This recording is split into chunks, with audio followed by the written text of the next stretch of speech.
Okay, there's a concept in the Filipino martial art world called defanging the snake. There's two concepts of this. One, this is the fang, I hit him, maybe this falls out of his hand. The second concept is two, I hit him in the head, and then you're defanging the snake because the snake has no head. I train both, but to be honest, I like hand hunting because it ties into a lot of the other things that I do. Okay, so if he just backs up, gives me a little bit more room. Okay, the number one thing that I want to do here, okay, is stick versus knife, is maintain a medium range weapon. Long range would be like a staff or a gun. Okay, short range or closer range is going to be knife when we're looking at the weapons world. Remember, there's 5 ranges: weapons world, kicking world, punching world, trapping world, and grappling world in my world. Okay, the weapons world we're breaking down right now, we just did into those 3 ranges. So I have a long or medium range weapon. He's stepping into me. Yes, I can hit him in the head, but that also means that he can cut me. I don't like that. I don't like inflicting my will on others. I don't want to take any hits. I want them to be taking all the hits.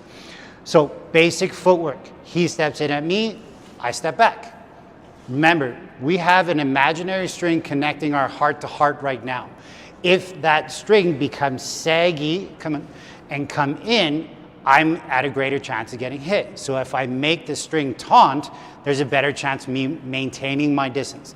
Fight IQ, angle management, distance, timing transitions. So when I'm here, I'm maintaining my distance. That's my goal. Okay, it's very hard to cut an angle, and versus a knife, not so safe. So he comes at me, I step back and I hit. These awesome new padded Kali trainers from Buddha Brothers, let's take a look.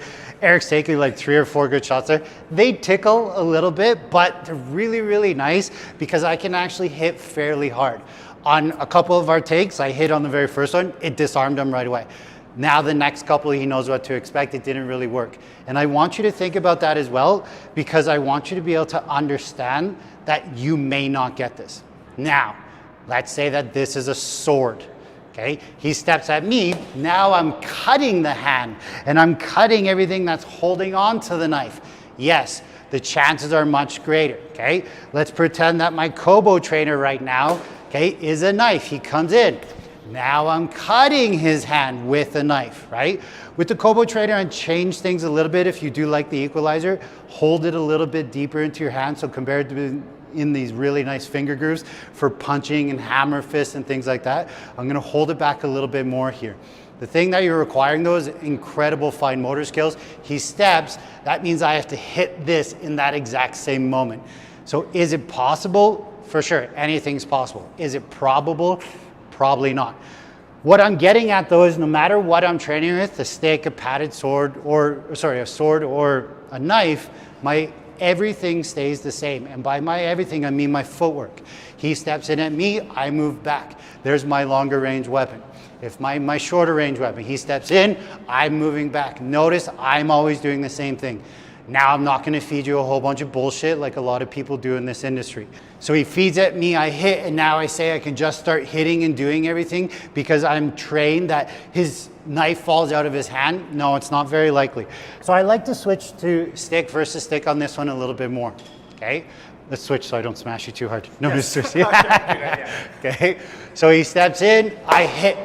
Now this is where I'll add in my V-stack, because remember, my distance management has been fantastic, but my angle cutting has not. At this range, he has to step in again to hit me. That's his goal, he has to step.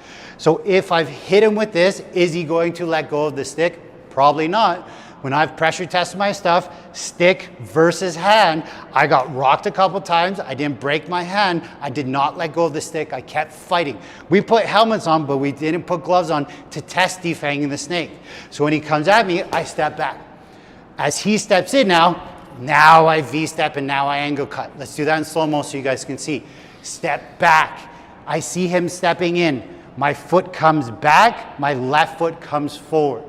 So I'm making a V with my feet. Here's a little trick that I learned from Guru Dax Williams, who's fantastic in Caliostrissimo, is my right foot draws back further, and that allows me to shoot forward. A lot of the times before, I was just doing a V because I'm OCD, and I make a perfect V with it. When I actually took a bigger step back, my angle cutting got way better. Okay, so from the top, he's at me, I step, he comes in, now I'm getting to do something with this. This is why I said stick versus stick, guys. Okay, so now I'm blocking. Now I'm gonna do a little bit of blint walk, right? Because I love blint walk, so notice how I'm pivoting. I can pivot, clear, and punch, right? I can come here and I can thrust to the face. There's a lot of different things. These padded sticks, again, are nice because I can actually thrust, and if you notice, it didn't hurt him too much and it bent. That's beautiful safety, well designed, good job, Eric. Okay, so I'm blocking. Now from here, do I hit him and disarm and then be able to do a lot of cool ass shit? For sure, it's nice. But now let's pretend like we have two blades or two swords, or what are we seeing a lot of these days, unfortunately? Machetes, right? So let's say, let's just put a scenario here. There's a big like gang war. There's machetes all over the place. People are cut, people are bleeding, right? You go to grab a machete off the ground. A guy swings at you. You step back and you cut the arm. He comes in and you go and you block it, right? So now here my machete comes out. I like to stab with the machetes. I like to cut, but this is what I will not do, is I will not go in for my disarm training because that's a machete and that shit's gonna cut me. I don't like getting cut.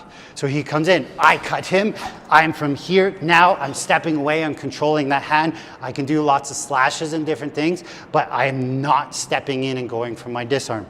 If, again, pretending that we have two knives right now, okay, he steps in, I slash, he comes in, I'm here, stepping in, thrusting, he grabs that because it's inside. I step under, I start stabbing, I start doing things. There are so many things. So, can you go and train all that? Yes, but this is what I want you to train more than anything. He steps in, I step back. That's it. Okay, if I'm by myself, it looks like this. Back foot, front foot. Next step, he steps in. He steps in again. Angle cut. Now I'm here, now I'm getting control. In the knife world, what should I always be doing?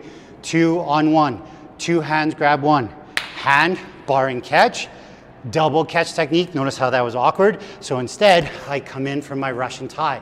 From the Russian tie, maybe I go for the takedown. Maybe I find control. Maybe I pull. Maybe I do all this funky stuff. But I'm not going to feed you a whole bunch of BS and say, there's a guaranteed technique that's going to work. What I want you to take away from all this is stepping back, angle cutting, no matter what range of weapon that is. So that's why we have all these weapons to play with, and that's why you guys got to check out the Buddha Brothers store, because there's some badass products. Stay safe.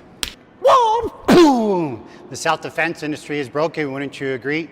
Have you gone from martial art to martial art looking for the responses that you need to have for a self-defense situation?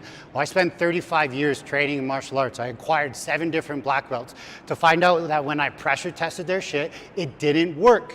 So what did I do? I had to come up with my own system. Make sure to check it out at BuddhaBrothers.com. Build the confidence you need to stay safe.